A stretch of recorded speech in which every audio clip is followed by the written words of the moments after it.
Bingo Blitz rules. If your bingo has ads in it, That's not a bingo. if it doesn't have the coolest tournaments, mini games, and the most breathtaking design, Nope, not a bingo. if your bingo moment makes you feel so excited that you just want to burst in joy and scream out loud, bingo! Sorry, so you're playing... Bingo Blitz? Now that's a bingo. Go for a world of excitement with Bingo Blitz, the #1 free bingo game. Download Bingo Blitz and play for free. Now that's a bingo. This episode is brought to you by Skinny Pop Popcorn. Perfectly popped, endlessly delicious. Oh, so light and crunchy. Skinny Pop Original Popcorn is the snack you've been searching for. Made with just 3 simple ingredients: popcorn kernels, sunflower oil, and salt. Snacking never felt or tasted so good. Perfectly popped, endlessly delicious. Give yourself permission to snack and pick up Skinny Pop Original Popcorn today. Let's hang out. Let's hang out. And let's talk about what lessons are found. Let's hang out. And let's listen to 2 lesbians shout. Let's hang out. Let's hang out. Hey everyone, welcome back to Let's Hang Out, the podcast where we are hanging with the crew for some Black girl magic. From the West Coast, I'm Lee Holmes Foster. And from the East Coast, I'm Ellie Brigida. To those of you who have been with us through this whole journey, thank you as always for listening. If you're a new listener, welcome. We're excited to have you here. Here's what's happening this week. This week in the Lesdom. This week in the Lesdom is a place where we can touch base each episode about things going on with the podcast or otherwise. We are in the final stretch of our Indiegogo crowdfunding campaign for Journey to the Heart. We have 4 more days left in our campaign to really make up the difference to get to 55,000. We know it is a big ask, but we want to get as close as we can. We do have a flexible funding goal, so we're just going to try to get as far as we can for the next 4 days. So please, please, please, if you can support, you can do that at bit.ly/support Journey to the Heart. Every donation really makes a huge difference. All of this money is going to enable us to pay our actors, pay every creative person who's involved with this project, and, help us bring this story to life. And we totally understand if you cannot donate. It really does make such a big difference to just tell people about the show, tell people about the project and what we're trying to do, and word of mouth really does make a huge difference. So tell everyone, stop people on the street, tell them about Journey to the Heart. We're so excited. In the Greater Les universe, we have a few things that have been happening lately. There's a lot of gay shit happening. So I love doing these little lesbian Google searches because I found this. Kristen Stewart is set to star in a lesbian bodybuilding thriller, Love Lies Bleeding. There's so much to unpack in that one sentence. I don't know, is Kristen Stewart the bodybuilder? Is she the love that lies bleeding? We don't know, but we do know it will be gay. So we're looking forward to that. Speaking of things that are gay that we're looking forward to, I have seen a lot. I'll be honest, I haven't had time to watch it just yet, but I have seen a lot of people talking about the new Hallmark movie that's queer, and it's called Love Classified, and it stars Danny from Generation Q.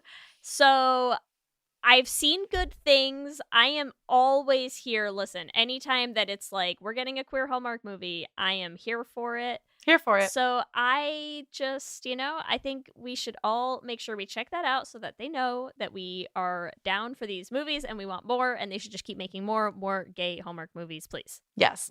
Also, speaking of more gay films, we're doing really great on these segues today. There was an article that came out talking about Carrie Burke, who's one of the Disney executives, who was talking about pledging to make 50% of characters in Disney movies to be from underrepresented groups in the next year. It's called Reimagine Tomorrow. It's this initiative by Disney. We've done 1,000,001 Should Have Been Gays on Disney, right? So I just wanted to read this quote also from Carrie Burke. I am happy that Disney is committing to this, but I'm also just saying I'm not holding my breath. Because here's this quote from this article. Carrie Burke, who is a executive at Disney, okay? A high-level executive at Disney, said this sentence. She was dismayed to learn from a colleague that the company only had a handful, in quotes, of queer lead characters in its content. Name them. I'm sorry. First of all, so many things here. Dismayed to learn from a colleague, Carrie, why do you not know how many queer characters are in your content? It's your company, Carrie. You are a Disney executive, Carrie Burke. Secondly, what do you mean by a handful? Somebody's hand who was cut off? Yeah. Somebody who does not have a hand, their handful. Name one. Because here's the question: are zero queer lead characters in Disney's content. Here's the thing: I could name a million who are so gay it hurts me, but like not according to Disney, they are, right? They're like, what do you mean? Also, the fact that she said lead characters too. I'm don't try to pretend the two women from Finding Dory who have their little gay kid. I'm trying to think. Lead characters. Was Mitchell's versus the Machines? Was that Disney or was that no? That was because I was gonna say, isn't the daughter in that queer? And that's like the only one that I could think of who is like canonically queer in the movie that they're in. But I don't even think that was Disney. Now that I'm thinking about it. I don't even think it's Disney. So now I've got nothing again. I'm down to no one. I literally have no clue what the hell you're talking about, Carrie Burke. So I cannot believe you when you say you're committing to having more queer characters when you literally didn't know you have but zero. Also, if you like really do want to, and also you want them to be musicals, and you wanted to like bring on a team of people who are like super well versed at writing like authentic queer characters and writing great queer music for them, like hit us up, Carrie. We're here. Yeah, like hit us up. Yeah. Hey, Carrie, we appreciate the sentiment. We're here. We're waiting. Put your money where your mouth Dollar is. Bean Productions. Please. We're ready for you. We're ready for this. That's what's happening this week. Back to you, Ellie and Lee. Thanks, Ellie and Lee. We are so excited to bring you episode 17 of season 5, Stud Finder, with our special guest today, Sheri Johnson. Hi, Sheri. Welcome. Hello. I'm so excited to be here. Nice to meet you, Ellie and Lee. You too, Sheri. I'm so excited for this episode. I'm going to tell our listeners a little bit more about you. So for all of you listening, Sheri Johnson is the creator of Studville and the founder and CEO of the SVTV network, which stands for Strong Voices Television, which we love, to present the rich, authentic diversity of all LGBTQ plus voices, and was just featured as a 2022 TAG Enterprising Woman. We're so excited to have you here, Sheri. What a bio. And you have even more going on than just that. So I cannot wait. It's just so humbling to like hear it and hear other people say it. But yeah, I'm Sheri. I'll always be listening and I'm like, oh, who is coming on? Oh my gosh, she sounds great. She's and cool. Then It's it's like me. It's you. It's you. You do sound great. That's right. It's because you are. You should own that. You should Thank really you so own much. that. Thank you. I'm humbled. Yes. No, we're so excited to have you here. And we're going to be talking about Studville, about how you created your whole a whole new television network. And also what I found really fascinating is when you started Studville, you were a teacher, correct? Yes, I was. Right? So you were a teacher. What made you feel like, hey, I really need to create a web series about Black lesbians? Like what was the catalyst for that? Okay, the catalyst. So you have music artists and painters, and a lot of great things come out of heartbreak. So we get our best songs, and those creators went through all the heartbreak in the world. Well, it was no different with Studville TV. I went through a major breakup in my life, like almost like suicidal. And my friends, my crew were there to like uplift me and bring me out of the darkness. And just jokingly one day, they just said, dang, your life should be a show. And I said, your life should be a show too. Why don't we do a show about our lives? So Studville TV was born out of hurt, but also to tell the real life stories of myself and my 3 best friends and the things we've gone through in dating, careers, friendship, and everything about our lives. So the catalyst was heartbreak.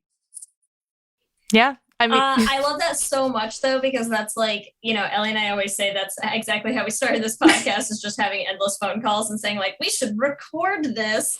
And I love that as the impetus for like just doing something, is somebody making an offhand comment being like, your life should be a show. And being like, yeah, it should be. Let's do and it. then you're like, that's amazing. You're like, here's the script. Like the next time you see each other, and you're like, I was joking about the show, but I guess we're doing it now. Right. And that's exactly what it was. So then I started calling them back. Like, now what happened when I wasn't there? What happened?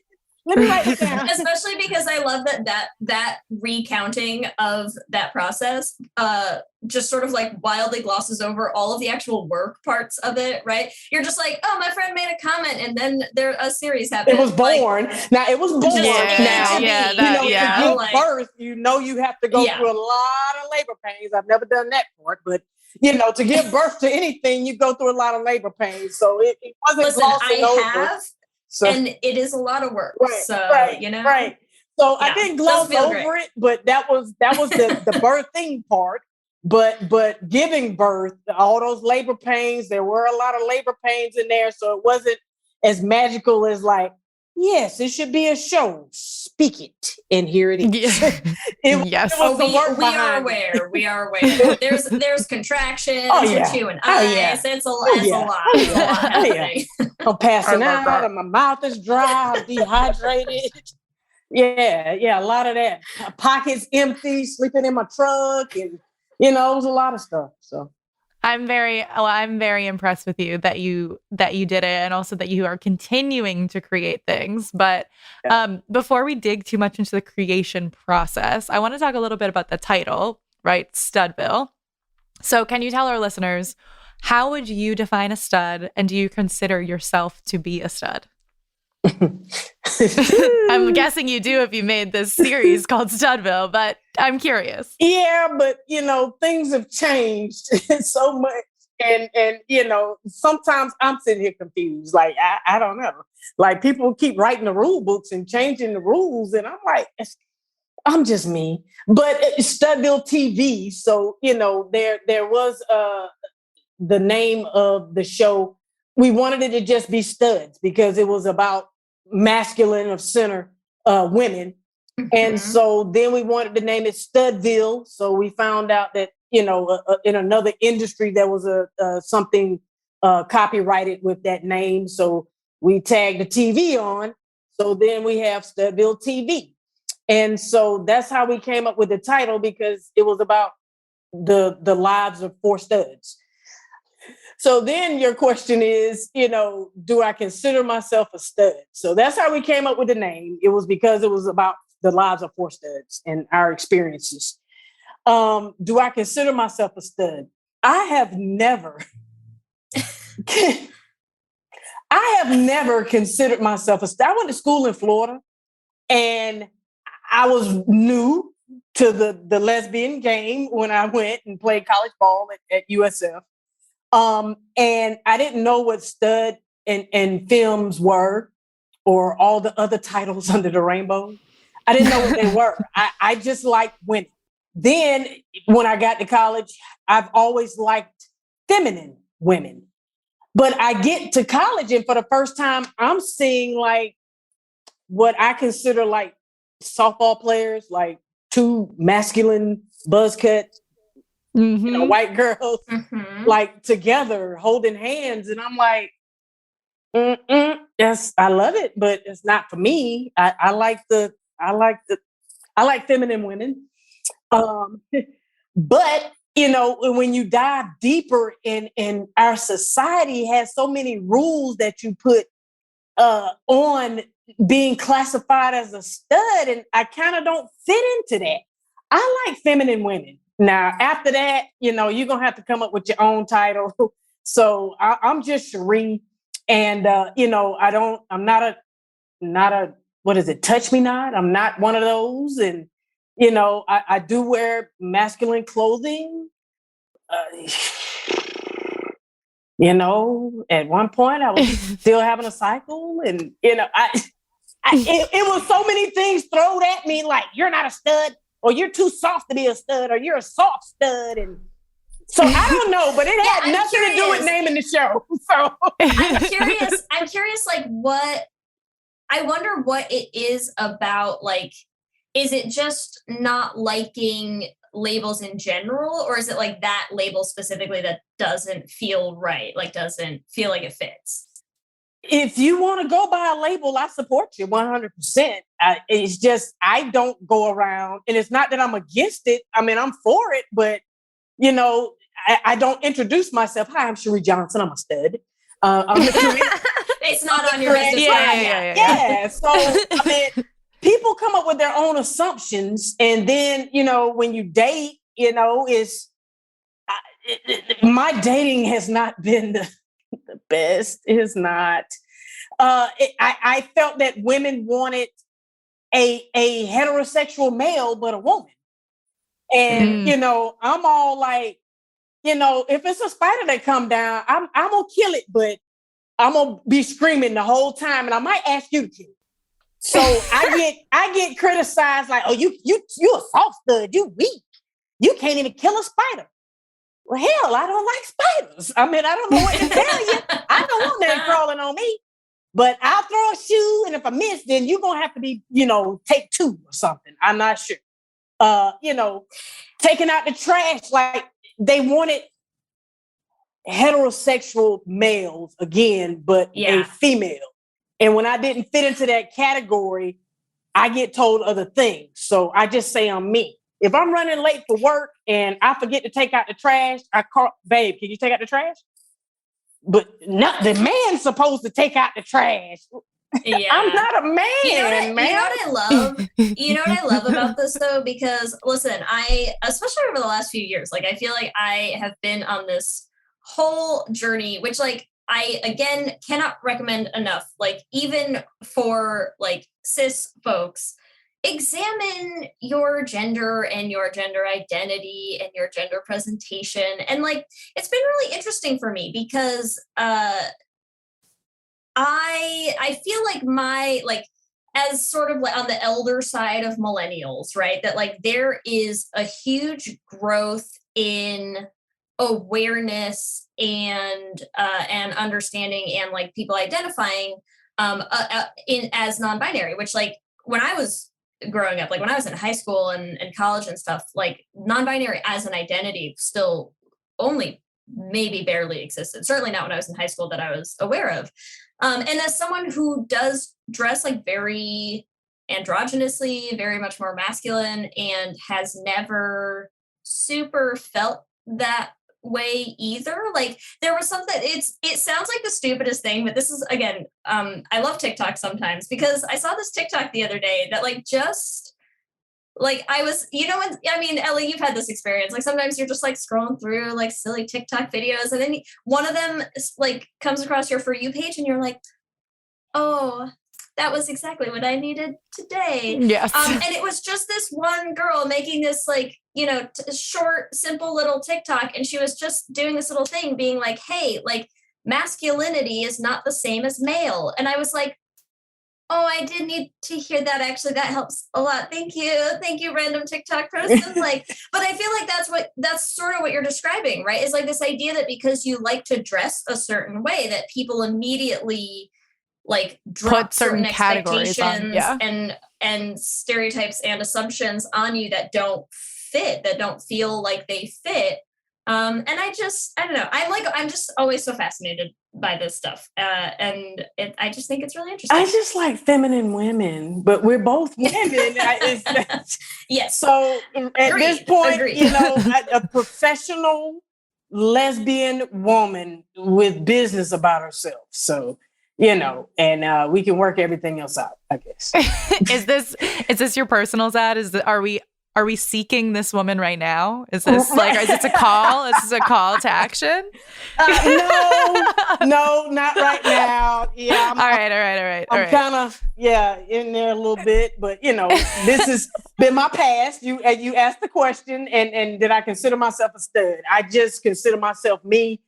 I like feminine women. I dress, you know, masculine. we're going to have to work out everything on who killed the spider and who take out the trash and all of that stuff. So. That's totally understandable. But the show itself, right, Studville, is about 4 studs. Yes, correct. So can you tell us a little bit more about the show? That really was like your first creative endeavor, right? You were a teacher before that, and then you started creating web series. Or had you done anything before then? I wasn't a teacher when we started. I was a sergeant on the fire department. So I was a firefighter for 4 years before that. After I finished college, I had a degree, couldn't find a job. And as a joke, my parents were like, the fire department's hiring, your grandfather's sick, we need you to come home. Cool. I went to the agility test and made it. And was on the fire department for 4 years, rapidly went up the ladder, made sergeant. And then after 9/11, I finished my master's degree. And I was like, yeah, I'm on excuse myself. So I started teaching, but the show started in 2012. I was still on the fire department. And probably for about that whole year of filming. And then I went to got a teaching job, and I've been teaching there. And so the show, went on and financed by the grace of God and a teacher's salary. It started out with a firefighter salary, sergeant salary. And then, we just made it happen. We hired a writer, Rob Fox, who is not part of the LGBTQ community, but he's an ally. And we gave him our story, and he did the screenplay for it. And, he was with us for 4 seasons. So we pitched him ideas, and he would put it in script format, and we went from there. We hired a cast for amateur actors, and we put the most beautiful cast there was on earth together. And that's how I think we got away with season 1 being so bad. I look back on it now, and, everyone has to start from somewhere. And again, I did no research or anything. It was just like, hey, can somebody get a camera? I know I had to hire professionals. So hired professional, I knew you needed a cameraman, an editor, and a writer.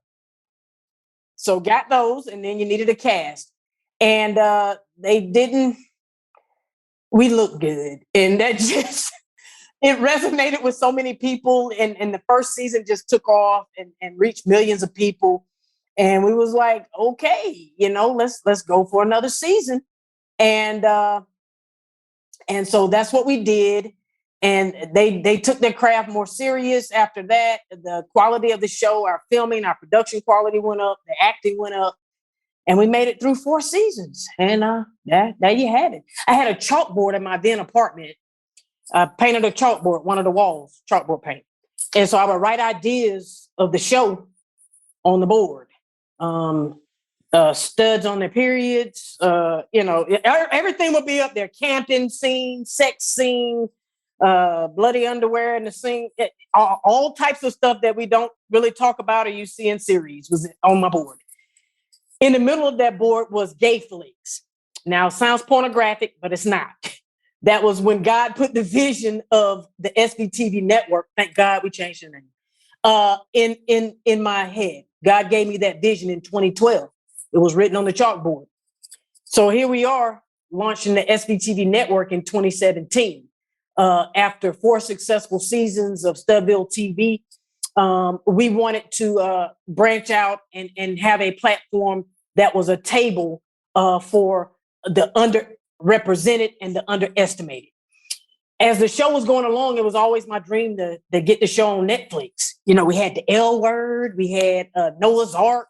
We were right up there with them, millions, reaching 39 countries and foreign people, heterosexuals. People just kept saying, put out great content. Netflix will come. Netflix will come. Netflix never came. And YouTube demonetized us. All of a sudden, after 4 years of getting monetization from YouTube, they said they couldn't find us suitable partners for the show. They can find them in June during Pride Month, but never mind. Not the rest of the time. Yep. So they demonetized us. And at that point, I had to find something for our show and for others who were affected by this on YouTube. So, instead of begging for a seat at the table, I got tired of seeing my community do that. We built the table. So we are the table for the underrepresented and the underestimated. I love that. Boom. Listen, you I gotta know. cut Lee and I, Sheri, can rant on that. Please. So that's our jam. But I was gonna say you gotta cut Netflix some slack. I mean, they were busy like canceling all of their queer shows after a season. It's a lot of work. There's like paperwork involved. Come on. they don't have time. God to show up. They're busy damn canceling all it, our Netflix. Why? I love the idea of the chalkboard. I'm curious, like, I guess this is 2 questions. First question, what's your favorite episode? Like, what topic did you talk about in one of your favorite episodes? And then maybe it's the same episode, but what is an episode that really resonated with people who were watching? I'm so scared to say to this. Okay. It's okay. So actually it's 2 scenes. So one was Johnson Soup. The title of the entire episode was called Johnson Soup. So there's a thing in the masculine community, if you use toys, dildos. Can I say that on your show? Yes, you can. Say You can. whatever. We will not censor you like YouTube. Don't worry. You can say whatever you want. Thank you. Well, you're welcome at our table. So Johnson Soup, the topic of cleaning your dildos as a stud and do you buy a new dildo every time you date someone else? My response to that That's a very important question, actually. My response to that, but we got so many, and I was drugged for my response, but there were other people who thought like me. If you're dating a man and he changes women, you don't ask him to cut his penis off and sew a new one on. But Johnson Soup, it tackled how to clean that episode, how to clean your dildo. So in the episode, I asked my gynecologist, you can put it in the dishwasher or you can boil it on the stove in hot water. So Johnson Soup is like actually in the episode, like they're cooking. And that's the thumbnail for the episode. Like that is amazing. The characters of it that plays me is boiling the dildo on the stove. So Johnson Soup, that resonated with everybody and caused so much dialogue across the world. And then another one was part of my real life story. This resonated with heterosexuals. Our inbox was full like, oh, I'm so sorry. I didn't know that happened to you guys too. I thought it only happened to us. So it was an episode where one of the main stud characters had gasoline thrown on her in the heat of an argument. And the young lady she was dating was threatening to light it on fire.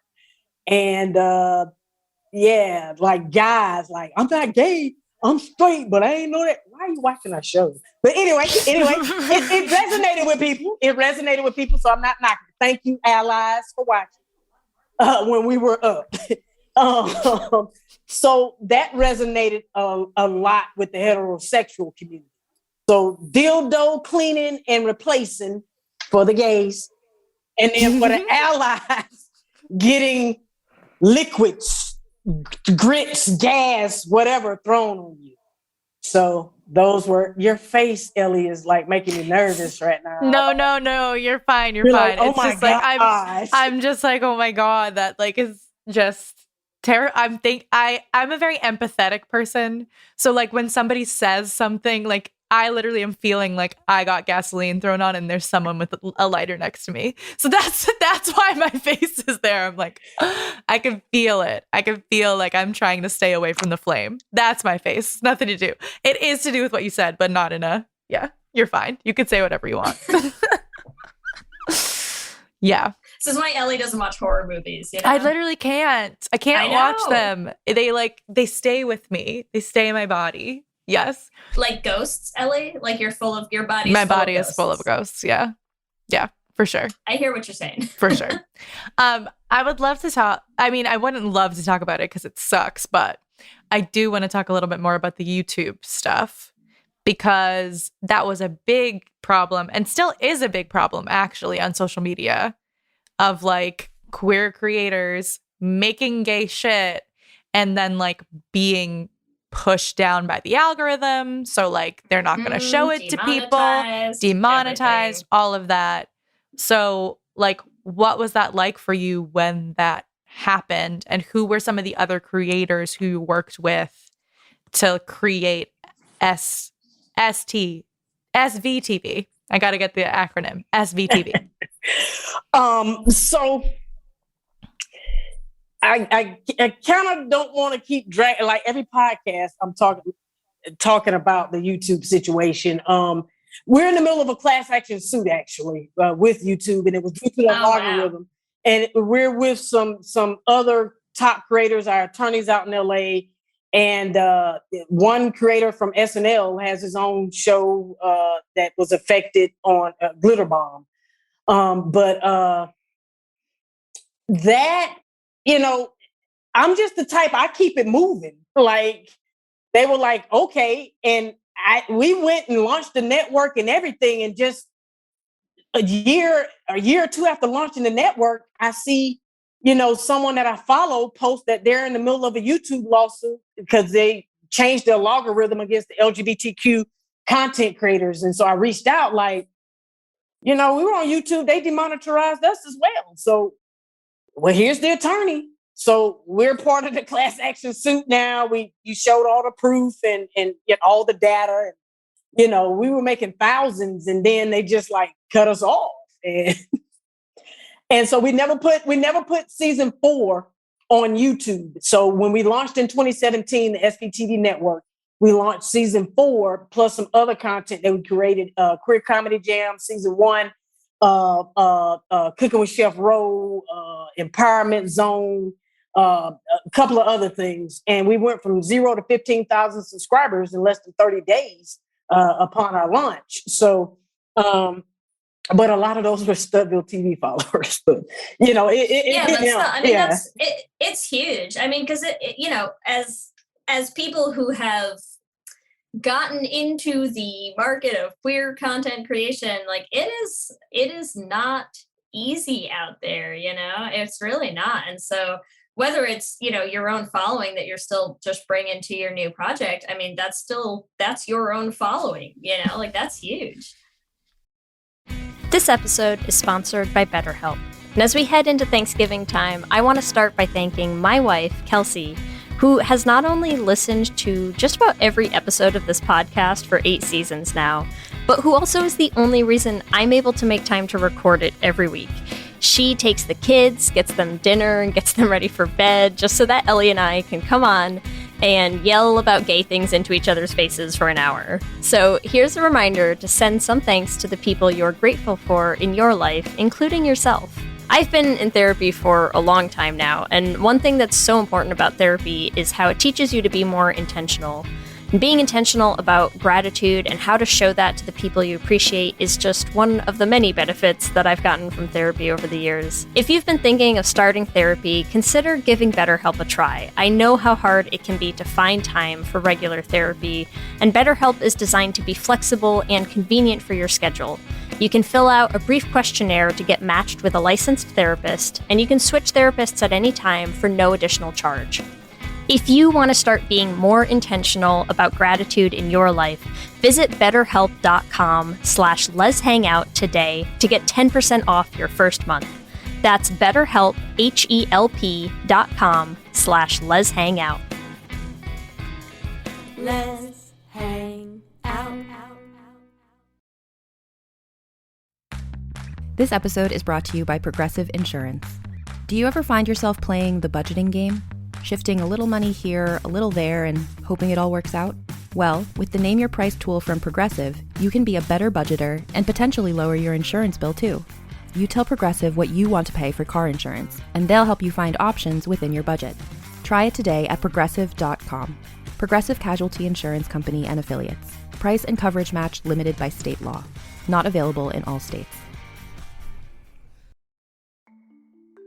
For many businesses, the holiday season can be both an exciting and stressful time. With so many balls in the air, one thing you definitely want to know you can rely on is how you're selling your products. And with Shopify, you can rest easy knowing it's the home of the #1 checkout on the planet.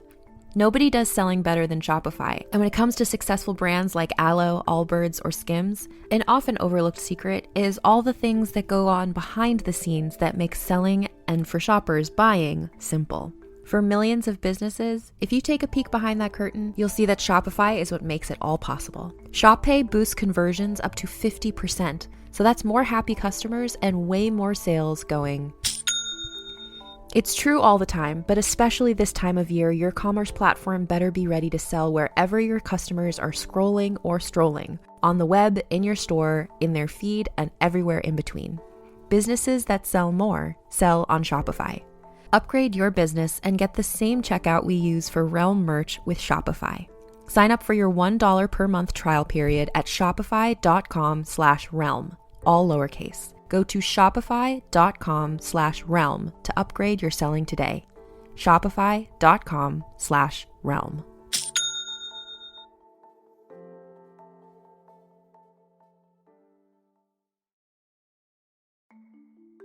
For many businesses, the holiday season can be both an exciting and stressful time. With so many balls in the air, one thing you definitely want to know you can rely on is how you're selling your products. And with Shopify, you can rest easy knowing it's the home of the #1 checkout on the planet. Nobody does selling better than Shopify, and when it comes to successful brands like Aloe, Allbirds, or Skims, an often overlooked secret is all the things that go on behind the scenes that make selling, and for shoppers, buying, simple. For millions of businesses, if you take a peek behind that curtain, you'll see that Shopify is what makes it all possible. Shop Pay boosts conversions up to 50%, so that's more happy customers and way more sales going. It's true all the time, but especially this time of year, your commerce platform better be ready to sell wherever your customers are scrolling or strolling, on the web, in your store, in their feed, and everywhere in between. Businesses that sell more sell on Shopify. Upgrade your business and get the same checkout we use for Realm merch with Shopify. Sign up for your $1 per month trial period at shopify.com/realm, all lowercase. Go to shopify.com/realm to upgrade your selling today. Shopify.com/realm.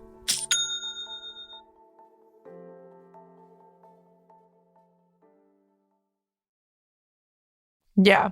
Also, so how how did you fund the show prior to, you said you were just paying it like out of your own salary, basically? That is crazy. That is crazy. And yeah, I mean, we know how much work goes into this stuff, for sure. Yeah. How is SBTV doing now? Like, you have so much more on the platform now too, right? You have sports, you have all kinds of different shows. So how is it doing now? It's doing great. Definitely when quarantine hit, COVID hit, and we all went in quarantine, just like Netflix and all the other streaming services did well. Everyone was at home. So all the gay people was at home. So clearly, clearly they wanted to see our lives, our stories, our way. So we've done well as we came out of COVID. We learned some great things out of COVID, and we did some great networking and talked to some great people during that time as well. But the network is doing great, and it started doing even better during quarantine. So just like with anybody, it's starting to kilter off a little bit for all streaming services, but not detrimental. And with us adding sports now, by the next quarter, we'll have live streaming sports. We've already started adding movies, documentaries. We have the Greg Louganis documentary. We have Ice King documentary, Fallon Fox's documentary, quite a few documentaries. We got our first sports series. So there's a wrestling series, female lesbian wrestling series on the network right now. So we have live streaming flag football, softball, and basketball coming up. in the spring and in the fall. So spring, summer, and fall. So, and then we got Pride sprinkled in there. So the network's doing great. Again, by the grace of God, is how all of this got paid for in the beginning with Studville TV, because you've asked that.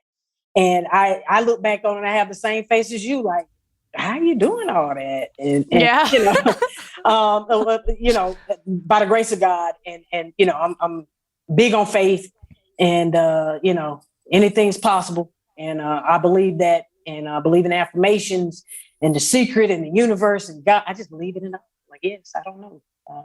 It's clearly working. It's working for you. Multi-religious. Yeah, it's funny because that's exactly what I was going to ask next is like how, because so I get the whole process of like, oh, my friend had an idea that like your life should be a TV show. I'm going to make it a TV show. But then like since then, right, like this process where you just continue to like grow and like now bigger, more things. Now you've got like this whole network that you've created. Now you have like books. Now you have like, I'm curious, like what leads from one to the next, or like how do you decide like what's coming up next, or like how to like do like add something new and like totally extra on top of everything that you already have going on? Do you know what I mean? I honestly believe Studville TV was a prelude to be, or a glimpse of what was to come in the industry. So, you know, me being an athlete, me being a playing college basketball, me being now a volleyball and basketball coach, sports was going to have to be in here at some point. But in the beginning, that wasn't there. It's like everything that has happened in my past has somehow been connected to bring the network full circle, whether it was the creation of shows or content, learning about that. But then we learned and took it another step. We learned about licensing and partnerships and so forth. So we learned about that. So we implemented that into the network. We got mentors. We're part of an organization called Start Out. Is for the LGBTQ community. And so they partner you with mentors. So mentors in the industry, we've talked to mentors from Disney, who are gay, Amazon, who are gay. So they have mentored us along on how things go. But then sports came about. So we saw during quarantine how everybody still wanted sports. You know, the NBA and WNBA went to a bubble and all of that stuff. But, you know, it was still streaming. We still had sports some type of way, streaming. Streaming is the future of it all. People are cutting cable. They're cutting the cord.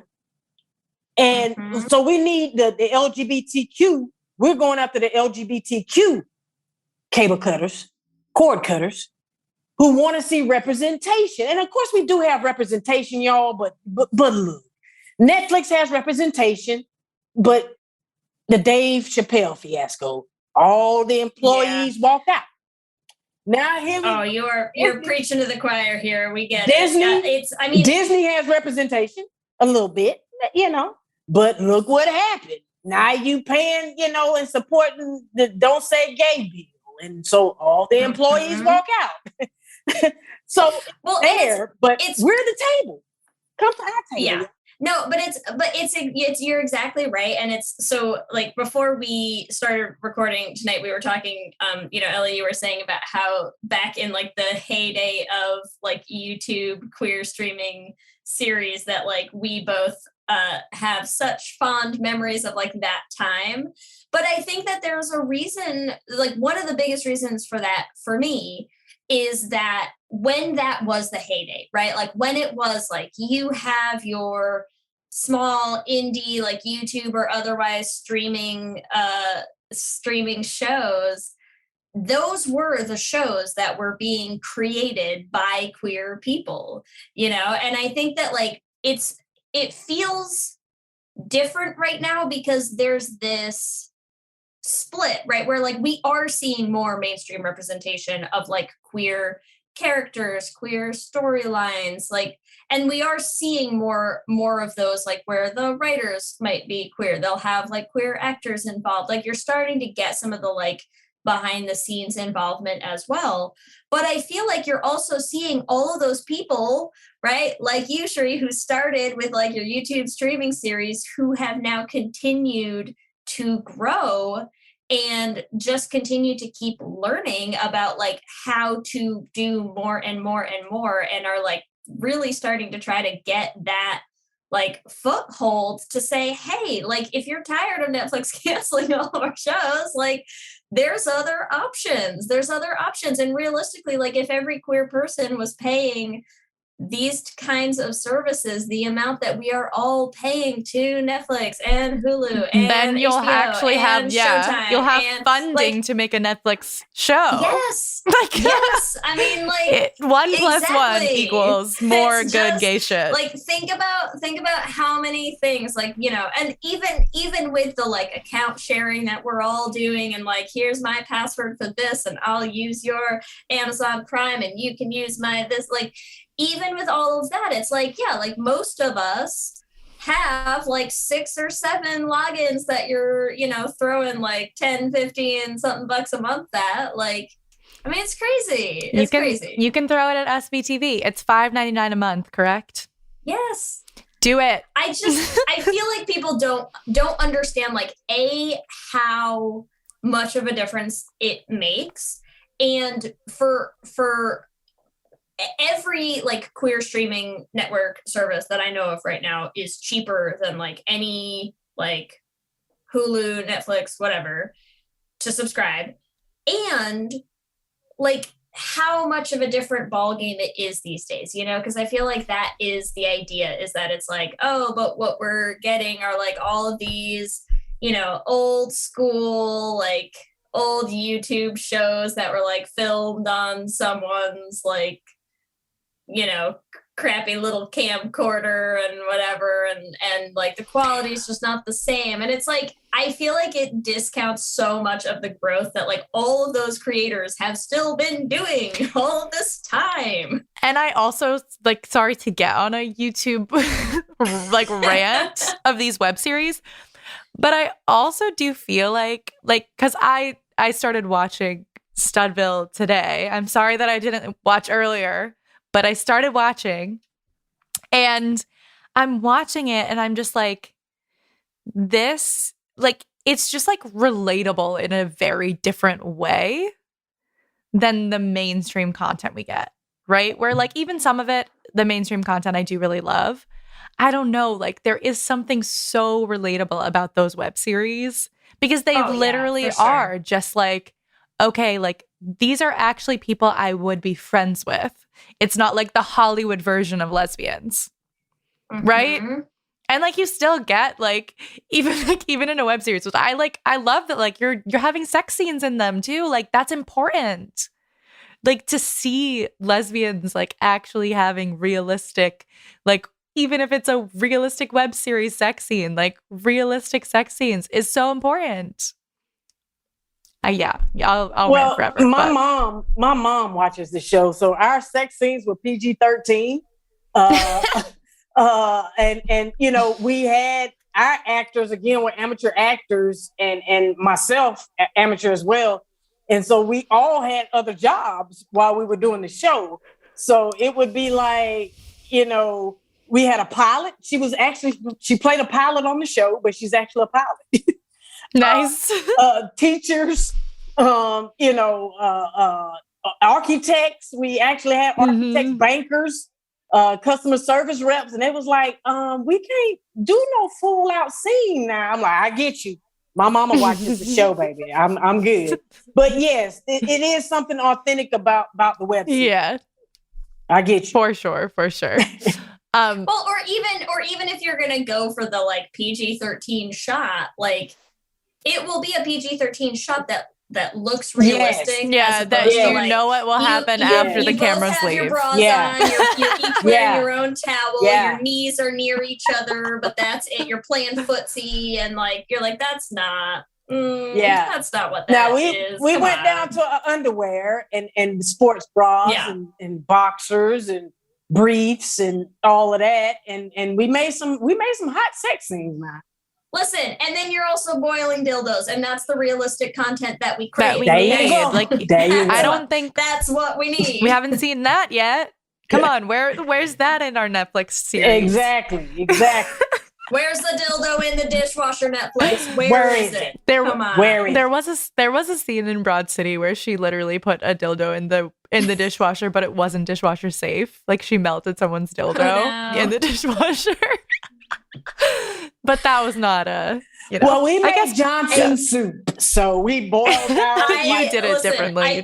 This is slightly unrelated, but it's just I'm having like a flashback right now, and it's making me laugh, so I'm going to share it anyways. But when I first moved to Boston for grad school, and I lived in a house, they were like this couple was renting out a couple of rooms in their house, and they were renting out a room to me, and they were renting out a room to the wife's best friend from college, who was like this very flamboyant gay man who was great. And one time he accidentally ordered he ordered the wrong size dildo for himself, and it was I like easily the size of my full arm, like shoulder to like it was enormous. It was like the biggest dildo I've ever seen in my life. And when it came, he like thought it was the funniest thing in the world because he was like, I vastly misread the spec sheet on this one. And now it's here. What do I do with it? And so it just became this like running joke where you would just hide it around the house for someone to find. And then like, if you were the one who found it, you had to hide it for the next person. And we opened a lot of dishwasher, open the dishwasher door to a giant dildo in your face. So that's it. I'm just having flashbacks. That's all. It has nothing to do with anything, but it does make me laugh. And Sheri was like, "Can we talk about dildos on this podcast?" Right. Yeah, not at all. Clearly we can. We're actually gonna bleep this whole story. It's just gonna be one long bleeped out sound.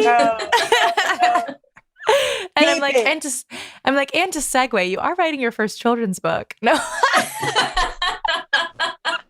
Oh, please, let's talk about something you else. really nailed that, Ellie. Really nailed I'm like that. sort of kidding, but I do really want to hear about your children's book. It's called. Oh, look, you have it ready. Oh, that's yes, cute. please But tell us. you really destroyed that segue. I know. I really crushed it. Yeah, I really can we crushed talk about it. You know something what? else a little smoother and take the head off and then segue. Wait, how about this for a segue? That dildo was approximately the height of a small child who might enjoy books. How's that? Oh my God. How's Leave that? wasn't any better. No. Still bad. All right, we'll talk about something else before we talk about the children's book. But You know what I also have are children. Lee does and boy, have do they children. love Lee does books. have children. There we go. Lee does have children, and they will not. Good cleanup, Lee. They will In not addition- be listening to this In addition episode. to a storied past, I also have birthed children. Well, one child Oh that my I birthed. God, Lee. Ridiculous. I'm trying here, Ellie. I'm trying. No, you're okay? doing great. You're doing great. Okay, so Sheri, tell us about this kids book, because I honestly am always in the market for children's books right now, because we can't keep up. I mean, kids love books. The children's book is called Black Girl Magic.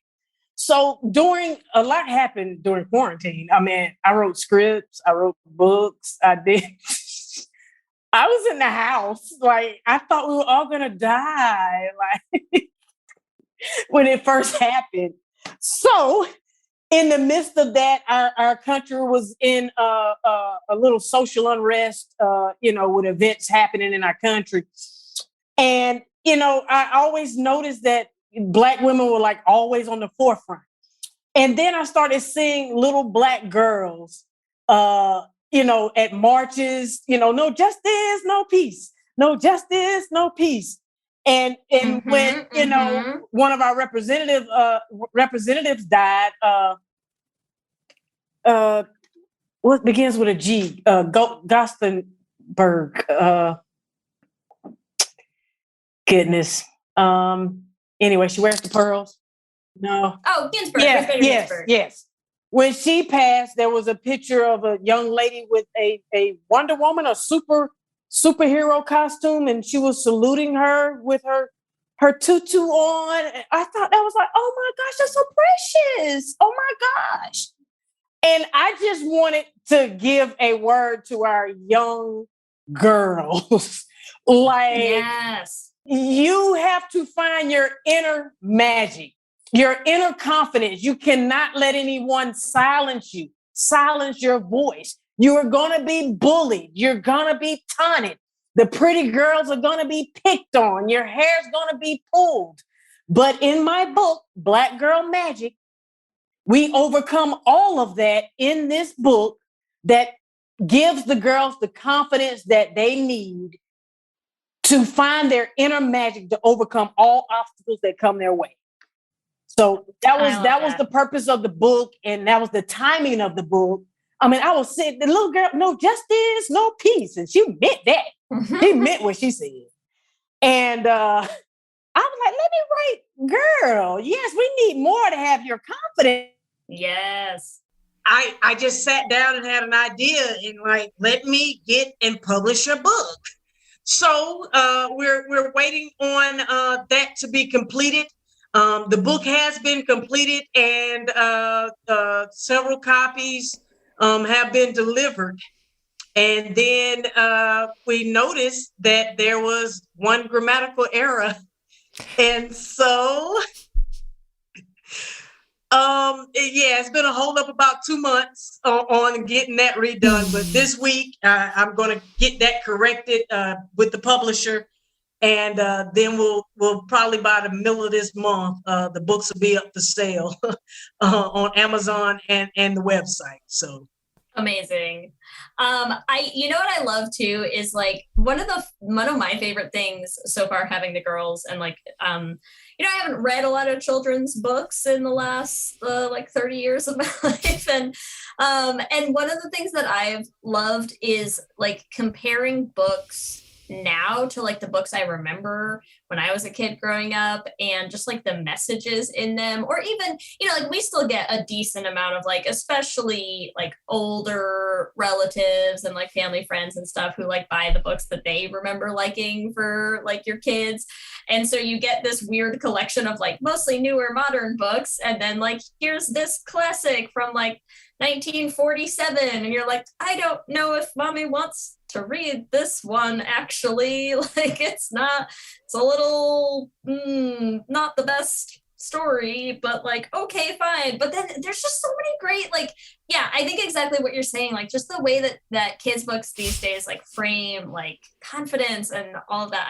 I love it. I thinking back on certain books, how I had Dr. Seuss's books, and like how a lot of them have been thrown out, and like you didn't know what the hell he was talking about, like back in the day.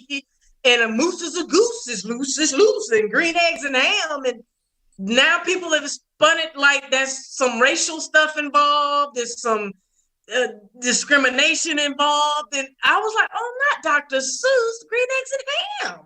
I do know. And I mean, it's like, it's so hard sometimes because there are things where you're like, I see it. There are absolutely like some of the older like classics where you're just like, I do see it. And then there's others where you're like, I don't want to see it. I don't want to, but like, yeah.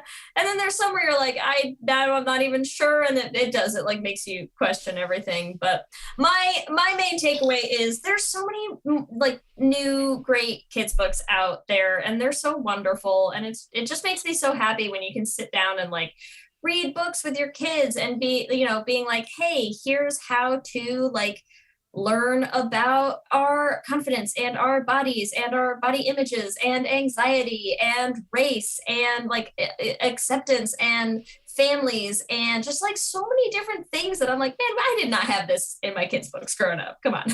I love it. And I'm so excited. I know a lot of people will be really excited to read your book as well. Whenever it is out, we will blast it all over the place. I think it is time for our Q and Gay. Are you ready, Lee? I am so ready. I'm always ready. Q and Gay. Question number 1. How do you identify? A, femme, B, mask, C, stud, or D, stem? It's also Or okay secret it's also option okay E to for say Sheri is I identify E as Sheri. Sheri. Yeah, E is Sheri. Yeah, we're gonna put them on our Twitters, so it's also for other people to answer. I would go B and C, so masculine and stud, and then you're gonna have to throw an E in there. I'm Sheri, because then people will tell me how you tell me how I identify. You're too soft to be a stud, or you don't take the trash out, you won't kill the spider. You can't be a stud. So masculine B, C, E. I like it. Okay, question 2. What most commonly leads to creativity for you out of A, heartbreak, B, joy, C, calm, or D, chaos? A and D. Nothing I've made has come out of calm. I did a religious show called the Empowerment Zone. So we had Jesus with us. So I think that's about the calmest show, but everything else has been created out of chaos or heartbreak. So these are 2 answers for me. I don't know. It's a good answer. I mean, I understand that. I feel like most creative people probably are like, yeah, my brain is the most chaotic place in the world. And yet here's something for you that it created out of chaos and devastation. Here, do you like it? And most people do. All right. Question number 3. How do you organize your creative ideas? Speaking of chaos. How do you organize your creative ideas? A, chalkboard, B, notebook, C, Google Sheets, or D, just vibes? New house, so no chalkboard. It used to be chalkboard, used to be A. So we're going to go now with notebook. Fair enough. I'm just curious to see who answers just vibes, because I love that for those people. Question 4, this is just a yes or no. Do you still have cable? No. Are you only subscribed to SVTV? Do you have any other subscriptions? I don't. I think I'm the only person on earth who does not have Netflix, Hulu, or anyone else. I have SVTV Network. I don't have cable. I get basic channels. I'm never home, y'all. Like, COVID was like the longest I was home. Like, I need the internet. I'm working or I'm not home. And when I'm home, I'm working. So I need the internet, So no, I do not have cable. No, I do have. And when people ask me, like, just in random, like they were here today to like hook up the internet and cable, and they were painting and stuff for me. And is that where your cable goes? You have cable? Who do you have for cable? I don't have cable. Oh, but you got Netflix. You can just get the Fire Stick and you use that. And I don't have Netflix. No, you can get Netflix. You don't have Netflix. It's like people don't. I have SBTV Network. We are the table. I honestly love that. You're really like putting your money where your mouth is. I really appreciate that. I'm the worst kind of millennial right now who has cable and all the streaming services. I'm the worst. So do I, but I guess we're both. You're supposed to choose between one or the other. I know I can't choose. My wife hates me for it. She blames me, and she keeps asking, and I keep being like, no, I like having cable. It's okay. All right, we're going to go to our final question of our Q&A. Question number 5, what's your favorite type of kids book? A, unicorns, B, magic, C, mermaids, or D, trucks? Magic. I like magic. I'm a Harry Potter fan. I wrote, Black Girl Magic. I like magic. I like the magic. Disney magic. When they're not supporting, don't say gay.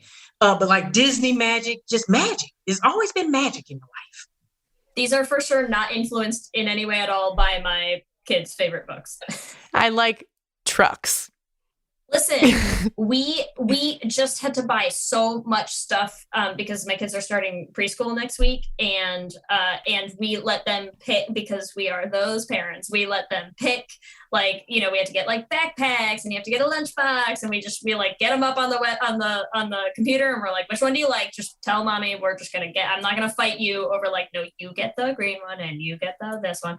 And Audrey picked cars for like half of her stuff. She wanted cars and dinosaurs. And like one of their favorite books, we get it from the library all the time. One of their favorite books at the library is called Trucker and Train, and they're a big fan. So I'm telling you, these are like completely just based on these are the books my kids love, and there's many more options, but these are the ones I picked because I wrote the questions. Damn it. Good job, Lee. Remember, for all of you, you can give us your own answers to this episode's Q&A questions on our Twitter at Let's Hang Out Pod. Sheri, thank you so much for hanging out with us. This has been so amazing. I just feel like I'm among magic right now. Like your vibes are like just so magical, very calming, but we're creating great stuff out of the calm. So this is a first for me. So thank you for the opportunity to join in today. It's been a great experience. You guys are great. Tell all of our listeners, where can they find you if they want to follow? I don't know if you have social media that you want people to follow you on, or where they can find SVTV and how they can sign up and find all the stuff you're working on. All right. So I have a personal website, www.thesherijohnson.com. On there is my life, and the book will be on there as well. It's getting updated. But yeah, my life is on my personal website. The network, Strong Voices Television, content made for us and by us. You can subscribe today. We have web access and all of the apps.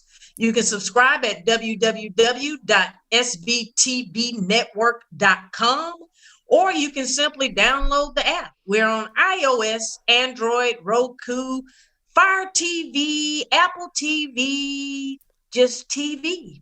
So yeah, there you go.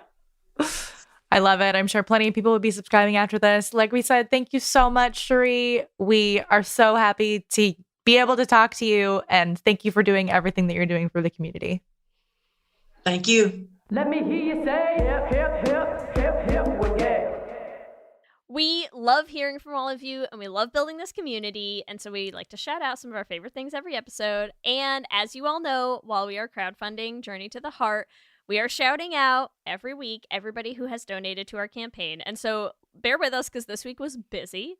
There were so many of you, but we do want to thank everyone who donated because it means a lot to us. So we want to start by saying thank you to Leon, Ashley, Michael, Kayla, Nedret, Darren, Mark, Betty, Katie, Karen, Sarah, Catherine, Kayla, Andrew, Melinda, Hannah, Ken, Natalie, Brooke, Rachel, Christopher, Adeline, Ello, Lorena, Kelsey, Liz, Mercedes, Elise, Noel, Mark, Anthony, another Anthony, Jack, Amy, Anna, Durr, Ellen, Mary Ellen, Joanne, Maya, Jolene, Terry, Molly, Hannah, Ella, Tina, Jeremiah, Frank, Elizabeth, Anne, John, Julia, Corden, Chloe, John, Misha, Gabriella, Isaiah, and Janine. Thank you all so much. Thank you to everybody who has donated to the campaign so far, everybody who has yet to donate,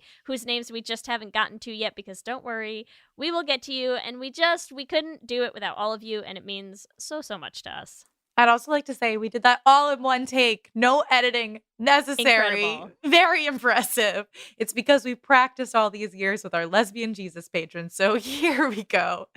Thank you to our Lesbian Jesus patrons: Mark Foster, Jess Klaus, Tanya Ferguson, Jacqueline Rose Nishino, Sarah and Julia, Danny Gunlock Tamura, Brittany Ray, Alana Rosen, Lizette Stye, Stacy, Adi Benitez, Fiona W., Whitney Lennon, Jennifer Trujillo, and our King Princess patrons, Amy and Ellen, Leah Henley, Liz Chen, Julia Gonzalez, and Ashley White. Thank you all so much for supporting us year after year. We appreciate you all so much, and we really could not create the show without you. Remember, you can also find us on all the social medias. We are on Instagram, Facebook, Twitter, and TikTok at Let's Hang Out Pod. And our TikTok is actually popping off now, so yay! Email us at letshangoutpod@gmail.com if you want to be featured in a Hip Hip We're Gay. You can check out our website at letshangoutpod.com or our production company website at dollarbeanproductions.com. Whatever app you use for podcasts, make sure you subscribe so be the first to know when new episodes drop. And make sure that you have listened to all of the episodes of The Flame. They are available everywhere you listen to podcasts before Journey to the Heart comes out. We're also posting videos on our YouTube channel, so make sure you subscribe at youtube.com/letshangoutpod to catch them. If you want to support the podcast, the first way that is free and easy is to leave us a rating and a review on the Apple Podcasts app. It helps new people find the show, and we love reading the reviews. If you want to support us on Patreon, you can do that at bit.ly/lespatreon. We love all of our patrons. We have our Patreon-only Discord chat. We have ad-free episodes, and we have watch parties for each of our Lessentials. You can also help support us in making our podcast musicals. That means helping us make Journey to the Heart and helping us bring The Flame to the stage in New York. You can find that at bit.ly/theflamepatreon. If you want some Let's Hangout merch, you can get that at bit.ly/lesshop. We have all kinds of designs to let everyone in your life know you're gay, gay, gay. If you want to follow us individually, you can find me on Instagram, Twitter, and TikTok at LSH Foster. You can find me on Instagram, Twitter, and TikTok at Ellie Brigida. With that, I'm Ellie. And I'm Lee. And let's hang out again soon. Let's hang out.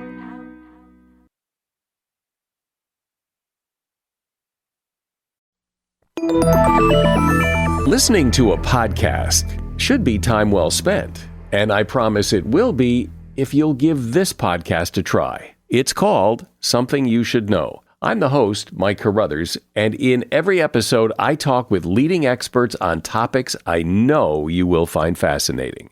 From why people can't keep secrets, what your favorite music says about you, why your pet acts in strange ways, and so much more.